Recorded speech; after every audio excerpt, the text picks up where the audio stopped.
संत भगवान की, मुरली मनोहर घनश्याम की। ग्रामवासियों ने महात्माओं से कहा कि गुरुदेव, एक दासी का पुत्र है जो आपकी खूब सेवा करेगा, आपके साथ रहेगा, आपकी सेवा करेगा, स्नान कराएगा, नित्य क्रिया कराने के पश्चात आपकी संध्या की हुई सामग्रियों को और पुष्प, तुलसी दल, बिल्व पत्र, सारी सामग्री आपको उपलब्ध कराएगा, आपकी बड़ी सेवा करेगा महाराज। और जो कुछ भी आपका प्रसाद शेष रहेगा वही प्रसाद ग्रहण करके अपना जीवन यापन करेगा, आपकी कृपा प्राप्त होगी। संतों ने कहा ठीक है। दासी पुत्र श्री नारद जी महाराज संतों की सेवा करने लगे। संतों महात्माओं की सेवा करने से हमारे जीवन के सारे पाप मिट जाते हैं। हमारे काशी क्षेत्र में एक संत जी रहा करते थे। अब उनका एक शिष्य था जिसकी कुंडली देखी गई तो अल्पायु थी, 12 वर्ष की ही आयु में अल्पायु थी। बनारस की घटना है, काशी की। तो गुरुदेव उसे रोज भिक्षा लेने के लिए भेजते थे और जो भिक्षा में मिलता था गुरु शिष्य दोनों लोग पा लेते थे। एक दिन संयोगवश वह शिष्य किसी ज्योतिषी के घर पहुंच गया और ज्योतिषी ने जैसे ही उस बालक को देखा तो उसने कहा, अरे मूर्ख, तू अभी भिक्षा मांग रहा है? अरे तुझे पता है, जा शिव जी की शरण में राम राम कर, शिव जी का नाम जप, तेरी मृत्यु अभी 12 बजे होने वाली है। ज्योतिषी जी महाराज ने ऐसा कहा तो उसे बड़ा दुख प्राप्त हुआ और भिक्षा, कौन कहे भिक्षा मांगना, वो वहीं से लौट पड़ा।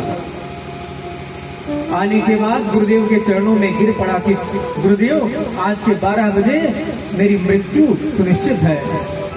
गुरुदेव ने कहा, बेटा ये क्या बात करते हो, जाओ भगवान की व्यवस्था को देखो। भगवान की सारी व्यवस्था हो गई। जैसे ही 11:55 हुआ गुरुदेव ने बुलाया, कहा बेटा जरा इधर आओ। हाँ गुरुदेव, क्या बात है? गुरुदेव ने कहा, मेरे पैर में बहुत जोरों की दर्द उठ रही है, जरा यही पैर मेरा दबा देना, कुछ लगाकर मालिश कर दो। गुरुदेव ने बुलाया और शिष्य दौड़ा दौड़ा तेल लेकर आया, गुरुदेव के पैरों की मालिश करने लगे। समय के 12 बजे यमराज आ गए, दरवाजे पर खड़े हैं यमराज,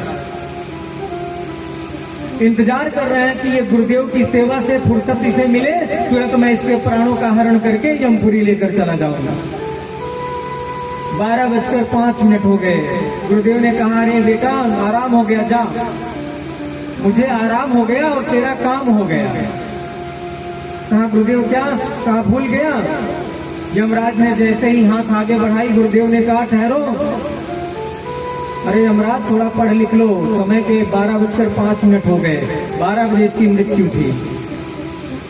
अगर गुरु की कृपा हम सब पर हो जाए तो संसार में कोई ऐसे बंधन ही नहीं है, कोई ऐसा दुख ही नहीं है जो गुरु कृपा से दूर ना हो जाए। इसे कहते हैं गुरु कृपा। इसीलिए हमें संपूर्ण तन मन धन से भगवान के श्री चरणों में लग जाना चाहिए, जिस प्रकार से हमारे श्री नारद जी महाराज लगे हुए हैं। काशी पुत्र नारद जी गुरुदेव की खूब सेवा करते। एक दिन क्या हुआ, गुरुदेव भजन कर रहे थे और बगल में ही बैठकर गुरुदेव ने बुलाया, कहा इधर आओ पुत्र, यहाँ आओ। बेटा सुनो, क्या नाम है तुम्हारा? कहा महाराज, लोग मुझे, मैं दासी पुत्र हूँ तो लोग मुझे दास दास कह के बुलाते हैं। कोई मुझे बुलाता है, कहता अरे ओ दास इधर आ।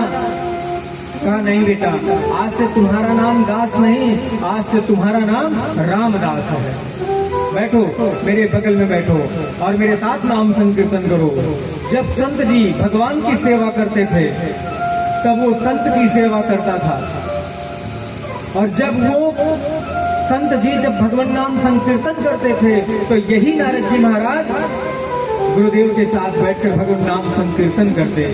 और एक दिन संत महात्मा भगवान का दिव्य महाप्रसाद ग्रहण करके उठे और रामदास की याद ही नहीं आई। सारा का सारा प्रसाद सभी संतजन पा चुके थे, शेष कुछ भी नहीं था। जैसे ही रामदास पर दृष्टि पड़ी तो गुरुदेव ने कहा, बेटा रामदास जाओ, भगवान के पास महाप्रसाद रखा हुआ है, जाओ ले आओ और प्रेम से भगवान का महाप्रसाद ग्रहण करो। भगवान के पास गए, एक तुलसी दल रखा हुआ था, वही उठाकर रामदास रूपी श्री नारद जी महाराज ने ग्रहण कर लिया। ये महाप्रसाद है। आज हमारी माताएं बहनें कार्तिक मास में तुलसी माता की खूब सेवा करती हैं। आज तो हमारी मैया का विवाह भी होगा, तुलसी जी का विवाह होगा हमारे नारायण के साथ। इस तरह हमारी माताएं तुलसी जी की सेवा कर रही हैं। जिस घर में तुलसी होता है ना, उस घर के सारे दोष नष्ट हो जाते हैं। और तो और घर में कितना भी बड़ा वास्तु दोष हो, घर के चारों कोनों पर अगर तुलसी जी का वृक्ष ले जाकर लगा दिया जाए और उन तुलसी जी की खूब सेवा हो तो घर के सारे दोष नष्ट हो जाते हैं। भगवान को अति प्रिय तुलसी है। अरे कोई करोड़ों रुपए चढ़ा दे और कोई ले जाकर एक तुलसी दल रख दे, भगवान करोड़ों की वस्तुओं का त्याग करके एक तुलसी दल पर रीझ जाते हैं। ये हमारे प्रभु की कृपा है। भागवत जी में भगवान ने स्वयं अपनी मुखारविंद से कहा है, पत्रम पुष्पम फलम तोयम यो मे भक्त्या परिपश्यति।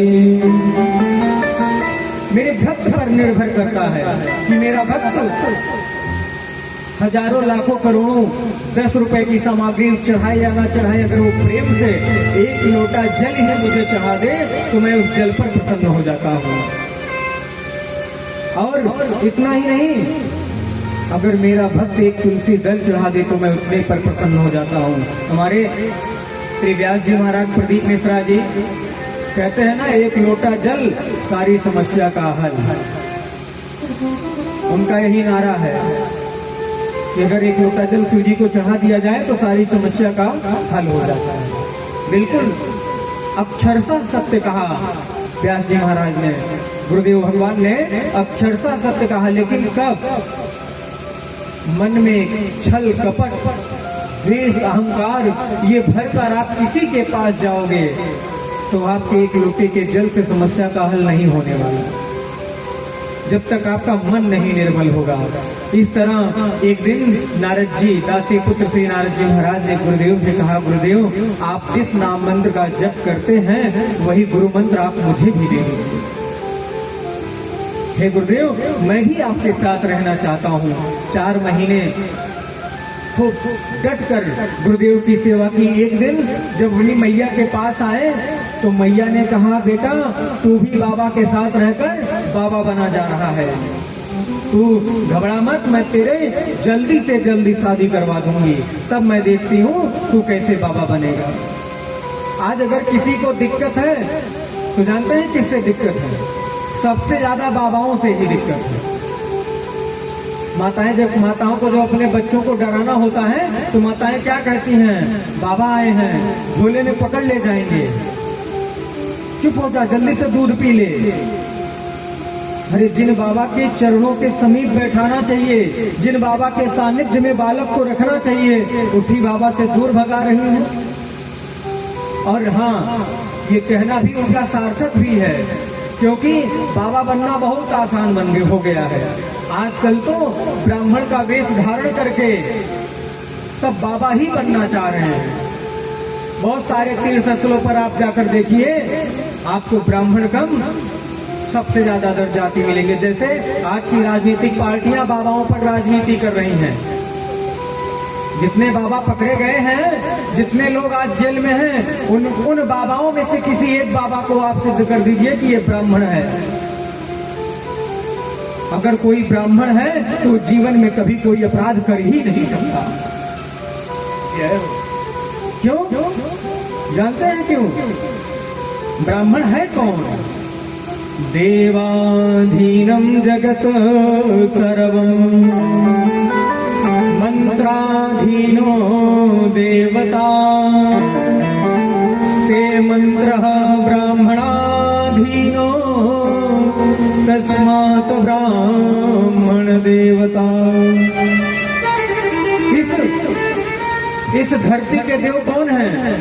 इस धरती का देवता ब्राह्मण है। ब्राह्मण और अग्नि, ये दोनों भगवान श्री नारायण के मुख से इन दोनों की उत्पत्ति होती है। इसीलिए यज्ञ में ब्राह्मण को आहा और अग्नि में स्वाहा, इन दोनों की आहुति, इन दोनों को आहुति जरूर दी जाती है। ब्राह्मण को भोजन नाना प्रकार के पकवान बनाकर खिलाए जाते हैं और प्रसाद पाने के बाद ब्राह्मण कहता आहा बहुत सुंदर, बहुत दिव्य महाप्रसाद था, इससे आपको आशीर्वाद मिलता है। और अग्नि में दी हुई आहुति से देवता तृप्त होते हैं। इन दोनों के ही द्वारा हम भगवान नारायण को कुछ भी वस्तु अर्पित करते हैं, इन दोनों को प्रदान करके। आज लोग ब्राह्मणों पर कितनी टिप्पणियां कर रहे हैं। अगर ब्राह्मण न हो तो क्या किसी में हिम्मत है कि इस धरती को 1 मिनट चला ले? लेकिन हाँ, हमें ये बात कहने में शर्म आती है। कुछ ब्राह्मण भी ऐसे हो गए हैं जो अपने पद से भ्रष्ट हो गए हैं। कहा जाता है जैसा संग वैसा रंग। अपनी संगत अच्छी करो, अच्छे लोगों में बैठो। आज जनेऊ नहीं धारण करना चाहते, तिलक नहीं लगाना चाहते। अरे कुछ तो ऐसे ऐसे ब्राह्मण हैं जिन्हें गायत्री मंत्र भी नहीं आता, और तो और हनुमान चालीसा नहीं आता। क्या हम कहने के लिए ब्राह्मण बने हैं? विचार कीजिए कि हम ब्राह्मण कैसे हैं। देवाधीनम जगत सर्वम, ये सारा जगत देवता के अधीन है। और वो देवता मंत्राधीनो देवता, वो देवता केवल एक मंत्र के अधीन है। और ते मंत्र ब्राह्मणाधीनो, वह मंत्र भगवान ने केवल ब्राह्मण के अधीन कर दिया है। इसीलिए धरती के देवता ब्राह्मण को माना जाता है। हमें अपने धर्म से, अपने पद से कभी भी भ्रष्ट नहीं होना चाहिए। हमें अपने निज धर्म पर रहना चाहिए। हमारी रामचरितमानस हमें यही सिखाती है। हमें निज धर्म पर चलना सिखाती रोज रामायण। हमें निज कर्म को करना सिखाती रोज रामायण। बोलना तो नहीं चाहिए, लेकिन अपने धर्म की रक्षा करने के लिए बोलना आवश्यक भी है। बहुत सारे मजहब हैं, अनेकों मजहबों में आप जाकर देखिए, इतने छोटे छोटे बच्चों को अपने कुरान का नाम याद है। उन्हें पता है कि मुझे इतने बजे मस्जिद में जाना है। चाहे वो लाखों करोड़ों काम में फंसे हो, लेकिन सभी कामों का त्याग करके नमाज पढ़ने चले जाते हैं। लेकिन हम सनातन धर्मियों को इतना टाइम नहीं होता कि 2 टाइम भगवान को अगरबत्ती दिखा दे, भगवान के पास बैठकर राम नाम का जप कर ले, भगवान के नाम का आश्रय ले ले। महाराज, ये बात कहते हुए शर्म आती है कि इतने कोई ऐसे भी घर हैं जिस घर में रामचरितमानस की पुस्तक तक नहीं है। घर वही स्वर्ग होता है जिस घर में रामचरितमानस की पुस्तक होती है। और एक चीज मैं आपसे निवेदन करूंगा, हाथ जोड़कर प्रार्थना करूंगा, जीवन में कुछ करिए या ना करिए, अपने घर में एक नियम अवश्य बनाइए कि प्रतिदिन हमें 5 ही दोहा अपने घर में रामचरितमानस का अर्थवत पाठ हम करेंगे। ये नियम होना चाहिए। हम नहीं करेंगे तो कौन करेगा? अरे भगवान के पास तो हम रोज आरती गाते हैं। अरे हमारी आरती को सुनकर भगवान भी चिंता में पड़ जाते हैं। जानते हैं क्यों? एक तरफ तो हम आरती गाते हैं कि तन मन धन या जीवन सब कुछ है तेरा, और दूसरी तरफ आरती क्या गा रहे हैं? सुख संपत्ति घर आवे, कष्ट मिटे तन का। अब भगवान सोच रहे हैं, एक तरफ तो ये सुख संपत्ति मांग रहा है, इसके सारे दुख दूर हो जाए। और दूसरी तरफ कह रहा है ये तन मन धन जीवन या सब कुछ है तेरा, जब सब हमारा ही है तो फिर मांग क्यों रहे हो? परमात्मा से कुछ मांगना नहीं चाहिए। उनको देखिए, परमात्मा को किसी ने देते नहीं देखा, लेकिन जब वो देने लगता है ना, देने वाला जब देता है छप्पड़ फाड़ के। हमें लोग तो कहते हैं ना, ये कहावत कहाँ से चली? एक संत जी अपनी पत्नी को लेकर चले जा रहे थे, रास्ते में संत जी को एक सोने के घड़े में भरा हुआ सोने की असरफियां मिली, हीरे जवाहरात मिले। ब्राह्मण देवता आगे आगे थे, पीछे पत्नी थी। तो ब्राह्मण देवता ने देखा अगर कहीं मेरी देवी जी ने देख लिया तो ये सारा घड़ा घर लेकर चली जाएंगे। कहा मेरे अंदर अहंकार ना आ जाए, मेरी पत्नी को लालच ना आ जाए।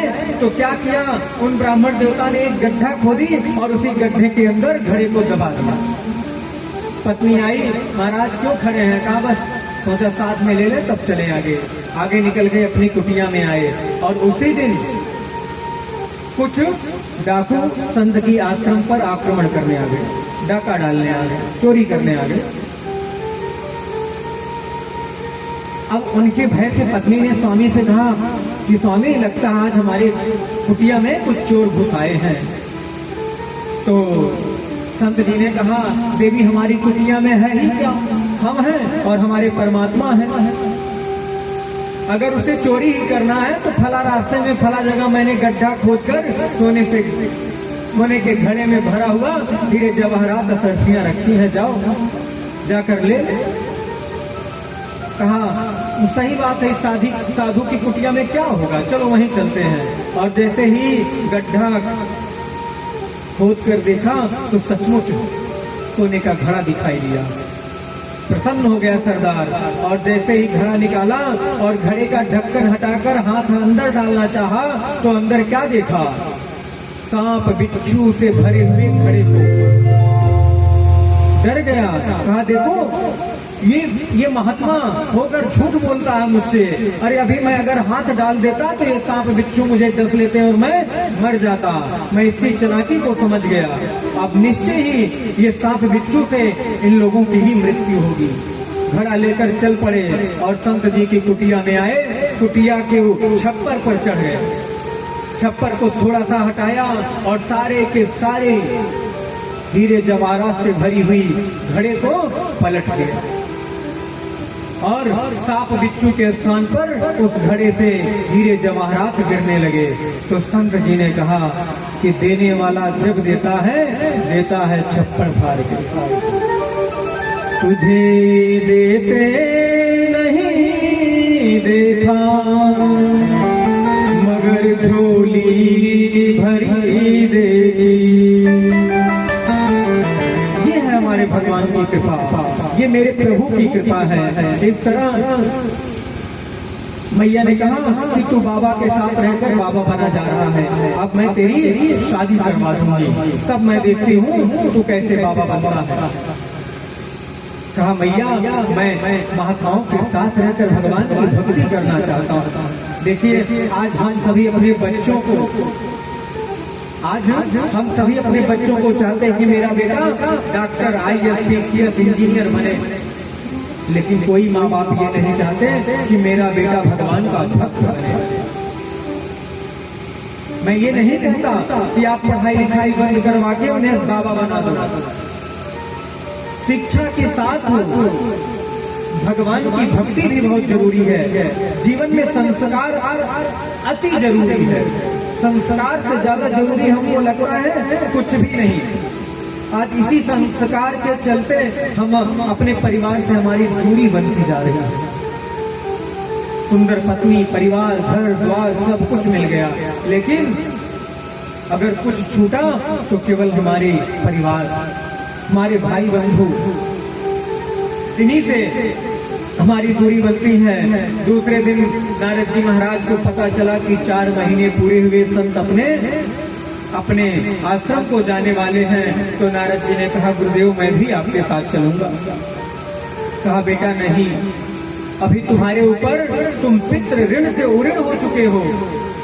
तुम्हारे पिता तो नहीं है लेकिन माँ जीवित है, अभी तुम्हारे ऊपर मातृ ऋण है, इसलिए मैं तुम्हें अपने साथ नहीं ले जा सकता।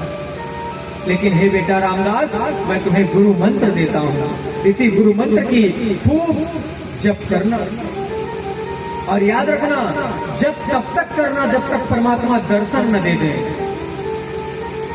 दर्शन देने के बाद भी इस जप को बंद मत करना। कहा ठीक है गुरुदेव। यह कहकर संत महात्मा अपने अपने आश्रम को गए और दासी पुत्र श्री नारद जी महाराज अपने कुटिया को आए। सुबह शाम दोपहर सभी टाइम मिला तभी बैठ गए भगवान के संकीर्तन में। मैया को मैया की व्याकुलता बढ़ गई, मैया की व्याकुलता बढ़ गई। मैया ने कहा पुत्र अब मैं तुम्हारी शादी करवा दूंगी। कहा मैया मैं इस विवाह के बंधन में नहीं बंधना चाहता, मैं केवल परमात्मा की ही सेवा करना चाहता हूँ। यह कहकर मैया गोदोहन गाय को दुहने के लिए हाथ में बाल्टी लिए हुए जा रही थी। रास्ते में एक सांप ने डस लिया मैया को। मैया का स्वर्गवास हुआ और इधर दासी पुत्र श्री नारद जी महाराज को प्रसन्नता हुई, हंसने लगे। ग्रामवासियों ने देखा तो कहा देखो माँ के प्रेम में ये पागल हो गया, इसकी मैया मर गई है और ये हंस रहा है, ताली बजा रहा है, देखो माँ के प्रेम में ये पागल हो गया है। और सब कुछ घर द्वार का त्याग करके गंगा जी के पावन पुलिन तट पर पहुंचे और वहीं पर भगवान के नाम का जप करने लगे। एक दिन जब की स्थिति ऐसी बनी कि साक्षात नारायण को दर्शन देने के लिए आना पड़ गया। छाया स्वरूप में भगवान प्रकट हुए और जैसे ही भगवान को देखा दासी पुत्र ने तो रहा नहीं गया। मंत्र जप का त्याग करके भगवान के दर्शन के लिए उठ खड़े हुए। भगवान अंतर ध्यान हो गए। आकाशवाणी हुई, हे नारद, हे पुत्र, हे दासी पुत्र, अभी भी तुम्हारे कुछ पाप शेष हैं, जिस कारण से इस जन्म में तुम्हें हमारी प्राप्ति नहीं हो सकती। ऐसे ही जप करते रहो, जब तुम्हारा प्रारब्ध नष्ट हो जाएगा तो तुम्हें मेरी प्राप्ति होगी। इस तरह भगवान ने समस्त धरा को, संपूर्ण विश्व को अपने उदर में धारण कर लिया और अगले जन्म में यही दासी पुत्र श्री नारद जी महाराज ब्रह्मा के 10वें मानस पुत्र हुए। प्रेम बोले नारद जी महाराज की जय। और भगवान को पाने के लिए गोलोक धाम गए, राधा रानी के साथ, जहां प्रभु का नित्य निवास होता है। राधा रमण भगवान की दर्शन के लिए चल पड़े गोलोक धाम और वहां जाकर भगवान का दिव्य सुंदर दर्शन किया। और देखते ही देखते भगवान ने नारद जी को वीणा प्रदान की और कहा, हे नारद, जाओ इस वीणा पर मेरे नाम का गुणगान करो। देवदत्तामिमां वीणां स्वर ब्रह्मा विभूषितां मूर्छेते वा हरिकथा गायमाना शराम्यहम्। जाओ इस वीणा पर मेरे नाम का गान करो और जो भी भक्त मुझसे मिलना चाहते हैं उन मेरे प्रेमी भक्तों को मेरे पास ले आओ। कहा, जो आज्ञा प्रभु, जैसी आपकी इच्छा। प्रेम बोले राधा रमण भगवान की जय। और नारायण नाम का गान करते हुए श्री नारद जी महाराज ने अपने पूर्व जन्म के चरित्र को श्री व्यास जी महाराज को श्रवण कराया। कहा, हे व्यास जी महाराज, प्रभु इतने दयालु हैं, आप उनकी भक्ति कीजिए। उनकी भक्ति करते हुए उनके लीलामयी कथाओं का श्रवण करते हुए, गान करते हुए उनकी रचना कीजिए। नारद जी की बात सुनकर व्यास जी सरस्वती नदी के पश्चिम तट पर स्थित सम्याप्राश नामक आश्रम पर आए और भगवान का ध्यान करते ही हृदय में भागवत रूपी गंगा भागीरथी प्रकट हो गई और गणेश जी का ध्यान किया। गणेश जी महाराज आए, श्री व्यास जी महाराज बोलते गए, गणेश जी लिपिबद्ध करते गए। जब नित्य क्रिया करनी होती तो ऐसा श्लोक बोल देते। जब तक गणेश जी महाराज लिखते तब तक नित्य क्रिया करके व्यास जी महाराज आ जाते। एक बेर खाकर भागवत जी की रचना श्री व्यास जी महाराज ने की। इस तरह गणेश जी लिखते गए और दिव्य श्रीमद् भागवत की संहिता बनकर तैयार हो गई। रचना करने के पश्चात व्यास जी ने इसे अपने प्रिय पुत्र सुखदेव जी को पढ़ाया। एक दिन क्या किया, व्यास जी महाराज ने अपने शिष्यों को खूब सुंदर सुंदर श्लोक याद करवाया और कहा जाओ जंगल से लकड़ियां तोड़कर ले आओ और याद रखना जब तुम्हें भय लगे, जब तुम्हें डर लगे तो तुम इन्हीं श्लोकों का गान करना। जंगल में गए लकड़ी तोड़ने के लिए और जहां श्री सुखदेव जी महाराज तप कर रहे थे भगवान का, वहां जाकर शिष्यों ने यह सुंदर श्लोक का गान किया। अहो बकीयम हस्तन कालकूटम सिंहासया पाययद प्रसादवी। जैसे ही सुखदेव जी के कानों में ये श्लोक पढ़े, उनकी समाधि टूट गई और शिष्यों के पास आए। कहा यह श्लोक आपको कहाँ से प्राप्त हुआ? कहा अरे महाराज ये श्लोक नहीं है, ऐसे 18,000 श्लोक मेरे गुरुदेव के पास आए। कहा तो अपने गुरुदेव के पास मुझे ले चलो। कहा ठीक है चलो मेरे साथ। आए और जब अपने पिताजी को देखा तो पिताजी से सुंदर भागवत की दिव्य संहिता का ज्ञान प्राप्त किया और व्यास जी महाराज ने श्री सुखदेव जी महाराज को श्रीमद् भागवत संहिता प्रदान की। ऐसे सुखदेव जी जो गोदोहन मेला से ज्यादा कहीं ठहरते नहीं थे, फिर किस कारण से उन्होंने भागवत जी का अभ्यास किया? किस कारण से सुखदेव जी महाराज ने भागवत संहिता का ज्ञान लिया? श्री सुख जी महाराज कहते हैं आत्मा रामास्य मुनयो निर्ग्रंथा अपिरुक्रमे कुर्वन्ते तुकीं भक्ते नित्यं भूत गुणो हरि। सौनक जी ने कहा कि सुखदेव जी महाराज ने महाराज परीक्षित को ही श्रीमद् भागवत कथा क्यों सुनाई? हे तुझ जी महाराज हमें ये बताइए। कहा हे सौनकादृशियों, अब मैं परीक्षित जी के जन्म की, कर्म की और मोक्ष की तथा पांडवों के स्वर्गारोहण का वर्णन करता हूँ, आप ध्यान से सुने। बड़ी सुंदर महाभारत की कथा है। आइए हम सभी महाभारत की कथा में प्रवेश करते हैं। उससे पहले 2 बार भगवान नाम संकीर्तन। प्रेम टोली आनंद गंध भगवान की जय।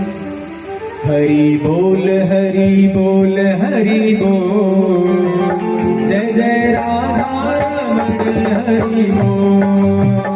हरि बोल हरि बोल हरि बोल, जय राधा रमण हरि बोल। हरि बोल हरि बोल हरि बोल, जय जय राधा रमण हरि बोल।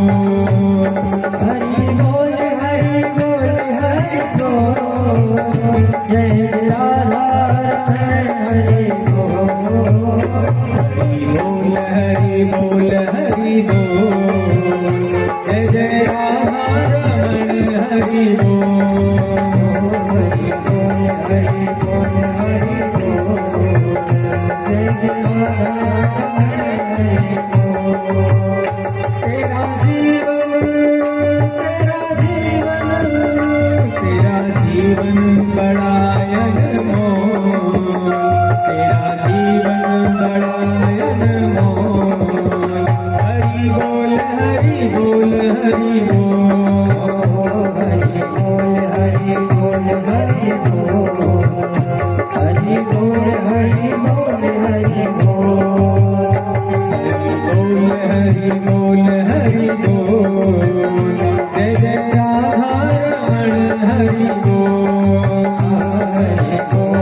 बोल हरि बोल, जय जय राधा रमण हरि बोल, हरि बोल हरि बोल हरि बोल, जय जय राधा रमण हरि बोल। अपनी जीवा से राम नाम बोल, हरि बोल हरि बोल हरि बोल, जीवा से हरि नाम बोल, हरि बोल हरि बोल हरि बोल, हरि बोल हरि बोल हरि बोल, जय जय राधा रमण हरि बोल, हरि बोल हरि बोल हरि बोल, जय जय राधा रमण हरि बोल, हरि बोल हरि बोल हरि बोल, जय जय राधा रमण हरि बोल, हरि बोल हरि बोल हरि बोल, जय जय राधा रमण हरि बोल। कृष्णा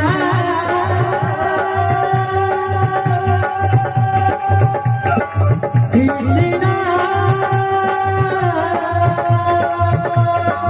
कृष्णा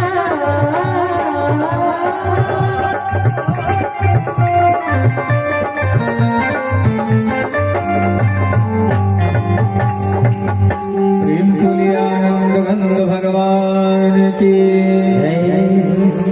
यदा मृधे कौरव संजयानां वीरेष्वथो वीरगतिं गतेषु विकोदरावेद्यगदाभिमर्श भगनोर्दण्डे धृतराष्ट्रपुत्र। देखिए, अंधे दो प्रकार के होते हैं। एक तो वेदाचार्य हैं जो जन्मांध हैं, और एक वो अंधे हैं जिनको नेत्र तो दिया गया है, जो सही गलत का निर्णय नहीं ले पाते। जैसे महाराज धृतराष्ट्र, हम सभी भागवत जी की कथा में प्रवेश कर रहे हैं। जिस समय महाभारत युद्ध के समय हमारे द्वारिकाधीश भगवान दुर्योधन को समझाने गए हैं, और भरे दरबार में दुर्योधन ने भगवान द्वारिकाधीश भगवान को ललकारा कि पकड़ लो, बंदी बना लो इस ग्वाले को, ये अहिर का छोरा, गैया चराने वाला आज ये मुझको बुद्धि देने आया है, ये मुझे सिखाएगा, ये मुझे राजनीति बताएगा। अरे हे ग्वाले, चल, मैंने तेरे लिए 56 प्रकार के भोग बनाए हैं, अरे जा खा और अपना रास्ता पकड़। बहुत समझाया। धृतराष्ट्र महाराज यह सब कुछ सुनते हुए और यह भी जान रहे हैं कि इसका परिणाम बहुत ही घोर दुखदाई होगा, बहुत दुखदाई होगा, लेकिन एक शब्द पुत्र मोह में ऐसे फंसे हैं कि सही गलत का निर्णय नहीं ले पा रहे हैं। लेकिन दुर्योधन का ही भाई था, उसने दुर्योधन के विरोध में खड़ा हुआ और उसने कहा कि पांडव केवल एक गांव की बात कर रहे हैं, एक ही गांव दे दो, साक्षात द्वारिकाधीश भगवान तुम्हें समझाने आए, लेकिन तुम्हारी समझ में नहीं आ रहा है। तो दुर्योधन ने अपने भाई को राज्य से निकाल दिया। उसने कहा कि भाई दुर्योधन, तू मुझे क्या निकालेगा, तेरी मति भ्रष्ट हो चुकी है, मैं खुद निकल रहा हूं। विदुर जी महाराज ने भी धृतराष्ट्र को बहुत समझाया, लेकिन विनाश काले विपरीत बुद्धि, जब विनाश सामने होता है तो कोई चीजें समझ में नहीं आती, कुछ भी कितना भी समझाइए। आज साक्षात नारायण समझाने आए हैं, लेकिन कुछ भी नहीं समझ में आ रहा। जैसे ही बंदी बनाने के लिए दुर्योधन अपने सैनिकों को आदेश देता है, भगवान अपने विराट स्वरूप को धारण करके दुर्योधन से कहते हैं, दुर्योधन तुम सबकी मृत्यु सन्निकट आ गई है, तुम्हारी मति भ्रष्ट हो गई है। और यह कहकर अपने दूत को साथ लेकर चले। रास्ते में जब दुर्योधन को समझाने आ रहे थे, यमुना जी के पावन पुलिंग तट पर विदुर जी महाराज अपनी पत्नी विदुरानी के साथ स्नान कर रहे थे। विदुर जी की दृष्टि द्वारिकाधीश पर पड़ी तो विदुर जी ने हाथ जोड़कर वहीं से खड़े हो गए और हाथ जोड़कर भगवान से प्रार्थना करने लगे। कहा, देवी वो देखो मेरे सरकार जा रहे हैं। और हाथ जोड़कर प्रार्थना किया कि सरकार कब मेरे घर आओगे, कब हम पर कृपा होगी आपकी। तो वहीं से द्वारकाधीश भगवान ने कहा, चाचा जी मैं अवश्य ही जल्दी ही आपके कुटिया पर आऊंगा। आज दुर्योधन के घर राजमहल से निकले और सीधा पहुंचे विदुर जी के महाराज की कुटिया। विदुर विदुरानी बैठकर भगवान के नाम का संकीर्तन कर रहे थे। वो घर स्वर्ग के समान है जिस घर में पति पत्नी एक साथ बैठकर भगवान की सेवा करते हैं। देखिए, मेरी एक निवेदन आपसे और भी है, केवल 5 ही मिनट अपने घर में अपने पूरे परिवार के साथ हम सबको अपने घर में भगवान के नाम का संकीर्तन करना चाहिए। केवल 5 मिनट, जिससे हमारे घर में हम सब पर भगवान की असीम कृपा प्राप्त हो, हम सबका कल्याण हो। और कदाचित धर्म केवल एक घर में होता है, लेकिन धारण करने वाले अनेक मिल जाते हैं। हो सकता है आपके द्वारा किए गए इस धर्म से और घरों में भी यह धर्म फैल जाए, जिससे आपका तो कल्याण होगा ही होगा, हम सबका कल्याण होगा। विचार कीजिए, भागवत आपके घर हो रहा है, इस पांडे परिवार में हो रहा है, लेकिन इस भागवत कथा को श्रवण करने के लिए कहां से कितने कितने लोग आएंगे और कितने लोग आ रहे हैं और कितने लोग आते रहेंगे। इस भागवत कथा से कितने लोगों का कल्याण हो रहा है। लेकिन महाराज जानते तो सब हैं, उन सब में भी आने वाले कम हैं। अगर अभी यही नाच हो जाती और नाचने वाली आ जाती बाहर से, तो शायद अगर भैया वहां टिकट लगा देते मेन गेट पर 500 रुपए टिकट, बैंक खाली हो जाएगा लेकिन टिकट कम पड़ जाएगा। बैंक भले खाली हो जाए, बैंक से निकाल कर लोग यहाँ आकर अपनी कुर्सी 2 घंटे पहले लगा लेंगे, आगे बैठेंगे तो और मजा आएगा।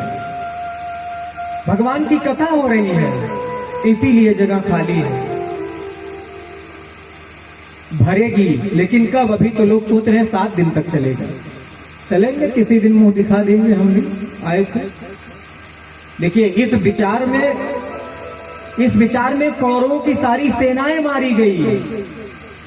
और तो और जानते हैं, पंडित के घर में जन्मा रावण था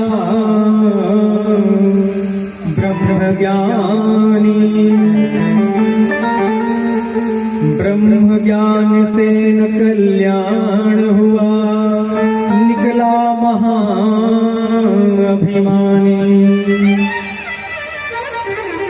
ये अवसर आप मत छोड़िए। जो अवसर आपको मिला है प्रतिदिन, बहुत भाग्य से मिलता है, ये बहुत सौभाग्य से मिलता है, तो इस अवसर को आप जाने ना दीजिए। भगवान विदुर जी की कुटिया पर आए और कहा, चाचा जी मैं आपकी कुटिया पर आ गया हूं। दोनों पति पत्नी भगवान के नाम का संकीर्तन कर रहे थे। दौड़े दौड़े आए, भगवान के श्री चरणों में गिर पड़े। प्रभु क्षमा कीजिए, मुझे नहीं पता था प्रभु, आप ना जाने कितनी देर से आपको मेरा इंतजार करना पड़ा। भक्त भगवान का इंतजार करे तो ये तो मैंने सुना था, लेकिन भगवान को अपने भक्त का इंतजार करना पड़े। महाराज, घोर अपराध हुआ है। भगवान ने विदुर जी को अपने गले से लगा लिया। हमारे परमात्मा परम दयालु हैं। विदुर जी लेकर भगवान को कुटिया के अंदर गए और विदुर जी के घर में भगवान को बैठाने के लिए कोई स्थान ही नहीं था। एक टूटी फूटी चारपाई थी। विचार कर रहे थे और नेत्रों से आंसू झरझर गिर रहे थे। विदुर विदुरानी की नेत्रों से अश्रुपात हो रहे हैं कि मैं, मेरे नाथ आए हैं, सरकार आए हैं, मैं अपने सरकार को कहां बैठाऊं। और देखिए तो सही मेरे सरकार की व्यवस्था कैसी है। आज भैया के द्वारा हम सबको कितनी सुंदर व्यवस्थाएं मिली हैं। किस लिए? कि केवल आप सुख पूर्वक भगवान की कथा सुन सके। और विदुर जी के घर में भगवान को बैठाने के लिए कोई वस्तु नहीं है, कोई चारपाई नहीं, टूटी चारपाई। भगवान ने टूटी चारपाई को देखा, जाकर बैठ गए और बैठते ही भगवान धरती माता की गोद में गिर पड़े। दौड़ पड़े विदुर जी महाराज, मेरे स्वामी को, मेरे सरकार को चोट तो नहीं आई। इस तरह आते ही भगवान ने कहा, नहीं नहीं चाचा जी, अरे इस चारपाई पर बैठने के दो लाभ मिले हमें। हम सब जब बचपन में टूटी चारपाई पर बैठते थे तो बैठने का सुख अलग मिलता था और उस पर झूलने का सुख अलग मिलता था। अरे चाचा जी, आपकी इस चारपाई पर तो दो सुख मिले हमें। चाचा जी सब छोड़िए, मुझे बहुत जोरों की भूख लगी है, कुछ खाने के लिए लाई। रूखी सूखी साग थी। विदुर जी सोच में पड़ गए कि मैं अपने स्वामी को क्या खिलाऊं। अगर आज हमारी मैया दाल में तड़का न मारे तो पूरा गांव जान जाता है कि मेरी दाल में घी नहीं पड़ी है। आज विदुर जी, आज मेरे सरकार को रूखी सूखी साग मिल रही है। हम अपना भोजन बहुत सुंदर से सुंदर भोजन करते हैं, लेकिन भगवान को अगर कोई चीज चढ़ानी होती है, आज तो जानते हैं हम सभी किसी न किसी दिन भगवान की सेवा के लिए सामग्री लेने जरूर गए होंगे। दुकानदार पूछता है कि बताइए भगवान को चढ़ाना है कि पंडित जी को देना है कि स्वयं पहनना है। तो हम कहते हैं भगवान को चढ़ाना है, तो सबसे घटिया वस्त्र भगवान के लिए निकलता है, जिसे हम खुद ना पहने। ब्राह्मण को देना है सबसे घटिया धोती, लेकिन जब खुद पहनना होता है तो हम खूब ठोक बजा कर लेते हैं। तेरी काट तो नहीं है, गर्मी तो नहीं लगेगी, शरीर में दाने तो नहीं निकल जाएंगे, बहुत ठोक बजा कर लेते हैं महाराज। और याद रखिए, जो सामग्री आप सरकार के लिए लेने जा रहे हैं ना, वो दाम तो आपसे उचित लेता है। अगर सुपारी 400 रुपए किलो है, घटिया सुपारी भी देगा आपको तो भी 400 लेगा, 200 नहीं लेगा। लेकिन आप कभी विचार नहीं करते। क्यों? क्योंकि भगवान को चढ़ाना है। भगवान कौन सा बोलने आ रहे हैं? फटे पुराने सिक्के जो न चलते हो, फटे पुराने नोट इकट्ठा करके आरती में डाल देंगे, भगवान को चढ़ा देंगे। कौन सा भगवान प्रकट होकर कहेंगे अरे नोट फटी बाई का न लेगा? हमारी बुद्धि कुत्सित हो गई है। देखिए, सबसे सेवक धर्म कठोरा, जिसके अंदर सेवा भाव नहीं है, जिसके अंदर सबके प्रति समान भाव नहीं है, वो कभी उसके जीवन से दुख नहीं जा सकता। हम जैसा खाएं वैसा ही खिलाएं। हमने दाम तो अच्छा दिया, लेकिन सामान क्यों घटिया ले आए?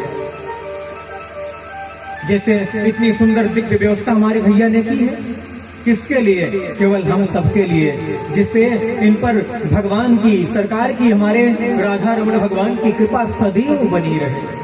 ये जीवन में, इनके जीवन में कितना सुंदर दिन है। प्रतिदिन ब्राह्मणों से भगवान के लिए सामग्री पूछी जा रही है। बताइए महाराज, किसी प्रकार की कमी नहीं होनी चाहिए। ये भाव होना चाहिए। जब आप इस भाव से भगवान की सेवा करने आएंगे तो निश्चित ही भगवान आपका कल्याण करेंगे।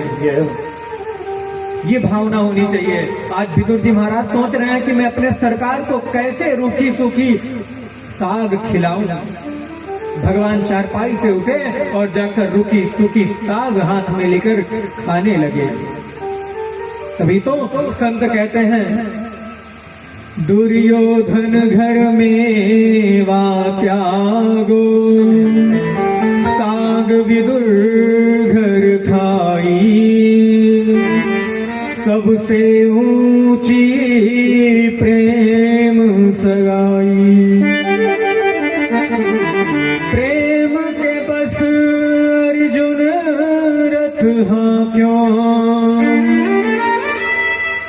प्रेम के बस अर्जुन रथ हाँक्यों, भूल गए ठकुराई सबसे ऊंची प्रेम सगाई। प्रेम के बस नृप सेवा कीनी, आप बने हरिनाई सबसे ऊंची प्रेम सगाई। प्रेम के बंधन में बंधने वाले सबकी कामना पूरी करते हैं। दया करते प्रेम दिखाते सबकी चिंता हरते हैं। इसीलिए हमें चिंता नहीं करनी चाहिए, हमें चिंतन करना चाहिए। क्यों? हमें चिंता नहीं इनकी, इन्हें चिंता हमारी है। हमारे प्राण के रक्षक सुदर्शन चक्रधारी है। हमारी रक्षा करने वाला और कोई नहीं, भगवान स्वयं है। बर्बरीक ने बताया था अर्जुन को कि अर्जुन किस घमंड में फूले रहे हो? तुम्हें क्या लगता है कि तुम्हारे इन तीखे नुकीले बाणों से इन कौरवों की सेना की मृत्यु हुई है? ये सब मारे गए हैं? सपने में मत सोचना अर्जुन, जब तुम तीर चलाते थे ना, उससे कहीं पहले सुदर्शन जाकर सबका वध कर देता।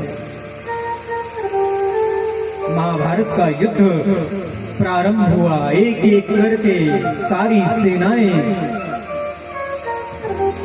मारी गई। पांचों पांडवों के मन में बहुत सारे संदेह उत्पन्न हुए, लेकिन भगवान ने गीता का ज्ञान देकर अर्जुन को सुंदर ज्ञान दिया। और इतना ही नहीं महाराज, जब पांचों पांडवों की विजय दिखने लगी बर्बरीक को, तो बर्बरीक चल पड़ा।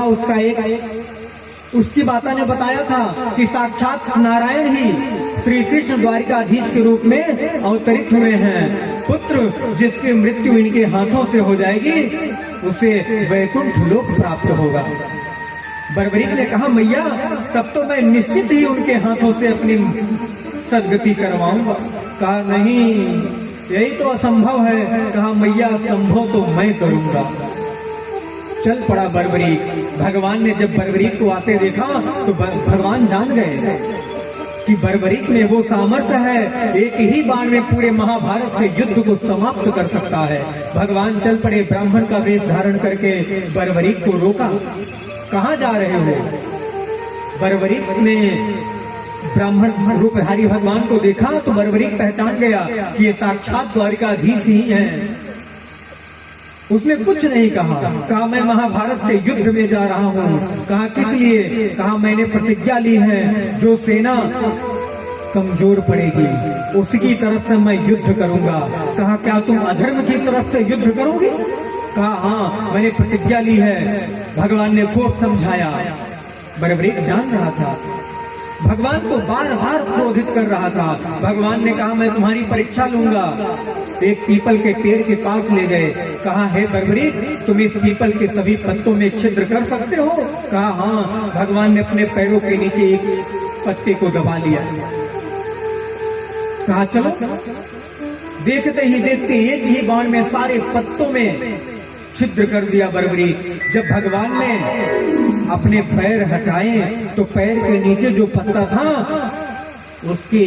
उस पत्ते में भी छिद्र हो गया। इसके बाद भगवान ने बर्बरीक को खूब समझाया, बर्बरीक नहीं माना तो भगवान को क्रोध आ गया और सुदर्शन से बर्बरीक की धड़ को सिर से अलग कर दिया। बर्बरीक भगवान के श्री चरणों में प्रणाम किया और वरदान मांगा कि प्रभु मेरी एक इच्छा है। भगवान ने कहा बताओ बर्बरीक, मैं तुमसे अति प्रसन्न हूँ, वरदान मांगो, क्या चाहते हो? कहा महाराज मैं महाभारत का युद्ध देखना चाहता हूँ, किस प्रकार अधर्म पर धर्म की जीत होती है, असत्य पर सत्य की जीत होती है, मैं यही देखना चाहता हूँ। भगवान ने कहा तथास्तु। पूरा महाभारत का युद्ध बर्बरीक ने देखा। इस तरह महाभारत का युद्ध पूर्ण हुआ। दुर्योधन कुरुक्षेत्र में पड़ा हुआ कराह रहा था। इतने में अश्वत्थामा आया। अश्वत्थामा ने दुर्योधन से कहा दुर्योधन मैंने तुम्हारा नमक खाया है। हे दुर्योधन तुमने एक बहुत बड़ी गलती की थी। अगर तुम मुझे सेनापति बनाए होते तो मैं इन पांडवों को एक नहीं पांचों पांडवों को मार डालता। तुमने गलत सेनापति चुन लिया, जिसके कारण आज तुम्हारे 100 के 100 भाई मारे गए, सारी सेनाएं मारी गई। कहा मित्र अब इन सब बातों को करने से क्या फायदा है? अगर तुम मेरे लिए कुछ कर सकते हो तो मुझे एक ही बात का दुख है, मेरे 100 के 100 भाई मारे गए। अगर तुम मेरे लिए कुछ कर सकते हो तो पांचों पांडवों में से केवल एक पांडव का सिर लाकर मेरे चरणों में डाल दो तो मेरी आत्मा को शांति मिल जाएगी। अश्वत्थामा ने कहा तुम केवल एक पांडव की बात करते हो। देखो तो मैं पांचों पांडवों का सिर धड़ से अलग करके तुम्हारे पैरों में डाल नहीं दिया तो मैं भी अश्वत्थामा नहीं। चल पड़ा उल्लू की तरह। अर्धरात्रि में भगवान को सब पता था, विजय की रात्रि थी। भगवान ने कहा हे पांडव, हे धर्मराज, आज विजय की रात्रि है तो हम सब कुछ उत्सव करेंगे। पांडवों को लेकर पांचों पांडवों के पुत्र पांचों पांडवों की सैया पर लेटे हुए, देखने में उन्हीं की तरह। अर्धरात्रि में अश्वत्थामा आया उल्लू की भांति। उल्लू को न्याय विधि से पांचों पांडवों के पांचों पुत्रों का वध करके दौड़ा दुर्योधन के चरणों में ले जाकर सर पटक दिया। जैसे ही सर को बाहर निकाला तो दुर्योधन को बड़ी जोर की क्रोध आई। अरे मूर्ख, अरे इन पुत्रों से मेरी क्या दुश्मनी थी? इन पुत्रों ने मेरा क्या बिगाड़ा था? अरे तुमने इन पुत्रों को मारकर मेरे कुल में जल देने वाला भी नहीं छोड़ा। कहा ध्यान से देखो मित्र, ये 5 पुत्र नहीं, ये पांचों पांडव हैं। कहा मूर्ख, अब तो तू नहीं बचने वाला। जब मैया आश्रम के अंदर आई और आश्रम को खून से लथपथ देखा तो मैया के नेत्रों से अश्रुपात होने लगे और मैया जोर जोर से विलाप करने लगी। हे गांडीवधारी, हे धर्मराज, आओ देखो तो सही क्या हुआ है। माता शिशूनां निधनं सुतानां निशम्य घोरं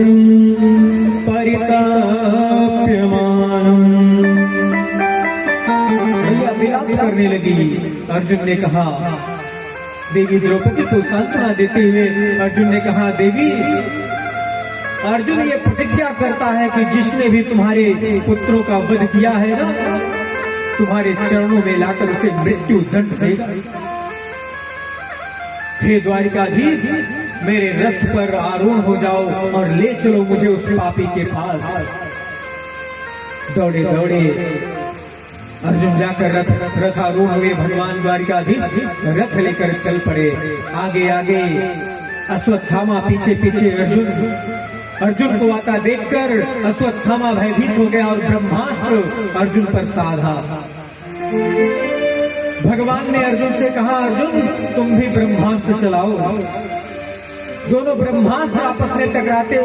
भगवान ने कहा, अर्जुन दोनों ब्रह्मास्त्रों को शांत करो, क्योंकि अश्वत्थामा अपने पिता से ब्रह्मास्त्र चलाने की विद्या सीखा था, लेकिन ब्रह्मास्त्र लौटाने की विद्या नहीं सीखा। तो हे अर्जुन, इसे ब्रह्मास्त्र लौटाना नहीं आता। तुम ब्रह्मास्त्र को शांत करो। पुनः ब्रह्मास्त्र चलाकर अर्जुन ने अश्वत्थामा को बंदी बना लिया और लाकर द्रौपदी के चरणों में पटक दिया। मैया ने देखा, मैया ने गुरुपुत्र को देखा तो मना किया, अरे हे गांडीवधारी, ये तुमने क्या किया? ये गुरुपुत्र का, तुम गुरुपुत्र का वध करोगे? अरे गुरुकुल में एक नन्हा सा बालक भी गुरु ही होता है। अरे जिन गुरुदेव ने तुम्हें धनुर्विद्या सिखाई, उन्हीं गुरुदेव के पुत्र का तुम वध करोगे? मुच्यताम ब्राह्मणो नितराम। मैया दौड़ी दौड़ी आई और रस्सी के बंधन को खोलने लगी। कहा, नाथ, इस गुरुपुत्र को छोड़ दो।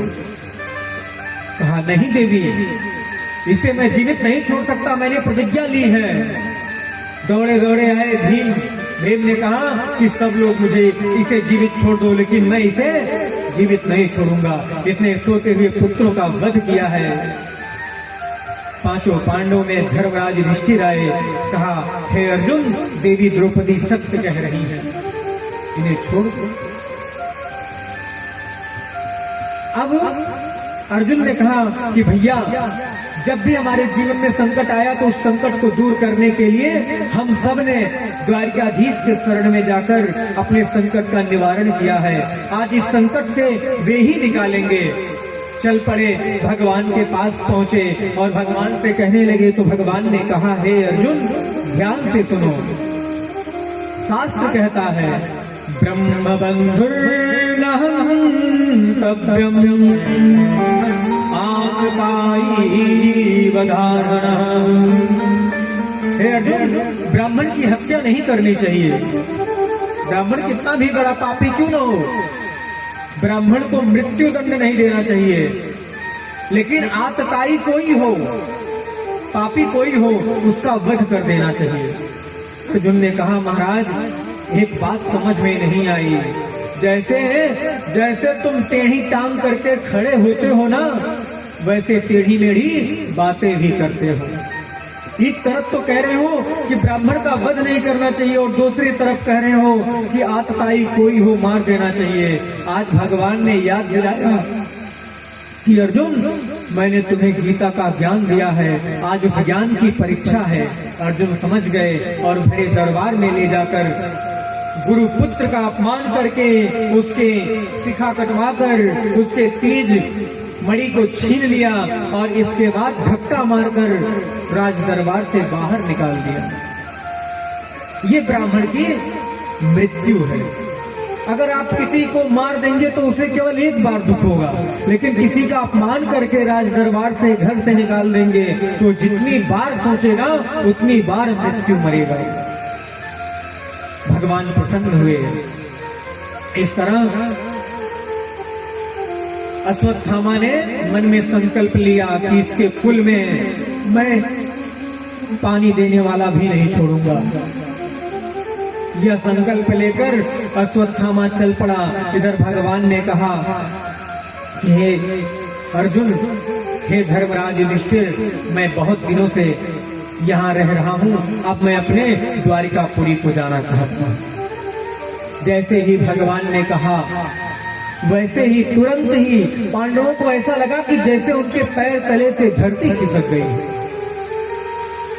पांडवों ने कहा, हे द्वारिकाधीश, हे कन्हैया, कुछ दिन तो मेरे साथ और रह जाओ।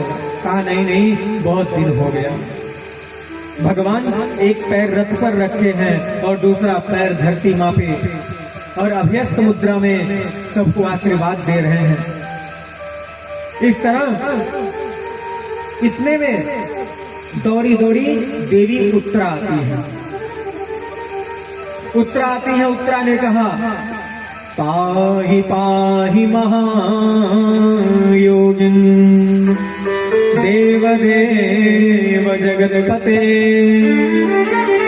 नान्यं त्वद्भयं पश्ये यत्र मृत्यु परस्परम।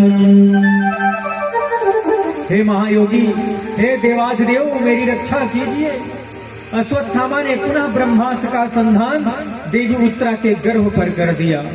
अभिमन्यु की पत्नी देवी उत्तरा जो गर्भवती थी, उनके गर्भ में पांडव के कुल का दीपक वही शेष बचा था।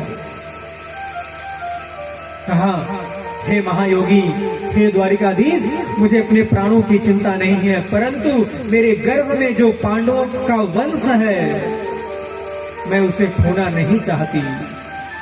भगवान ने तत्क्षण अविलंब किए नन्हा सा छोटा सा चतुर्भुज रूप धारण करके मैया के गर्भ में गए और ब्रह्मास्त्र से रक्षा की।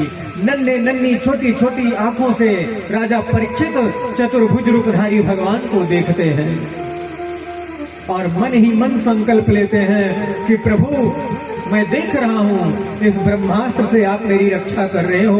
निश्चय ही जब मैं माँ के गर्भ से बाहर आऊंगा तो मैं केवल आपकी ही भक्ति करूंगा। यहाँ इतने लोग बैठे हैं, हम सभी ने भगवान से यही संकल्प लेकर माँ के गर्भ से हम सब बाहर आए हैं। हम सभी ने भगवान से यही बात कही है कि प्रभु, माँ के गर्भ में अत्यंत घोर पीड़ा हो रही है। एक बार प्रभु, एक बार इस पीड़ा से इस माँ के गर्भ से बाहर तो निकालो। मैं आपका ही भक्त, आपकी ही भक्ति करूंगा, आपका ही भक्त बनूंगा। लेकिन जैसे ही हम इस धराधाम पर आते हैं, प्रभु को दिया हुआ वचन भूल जाते हैं। आज हम जिस संस्कृत से हम पीछे भाग रहे हैं, वही संस्कृत हमारी संस्कृति का विनाश कर दे रही है। आज किसी से कह दिया जाए, भैया संस्कृत पढ़ते हैं कि नहीं? भैया बहुत कठिन है, कौन पढ़े? कोई नहीं पढ़ना चाहता, कोई धर्म को धारण नहीं करना चाहता।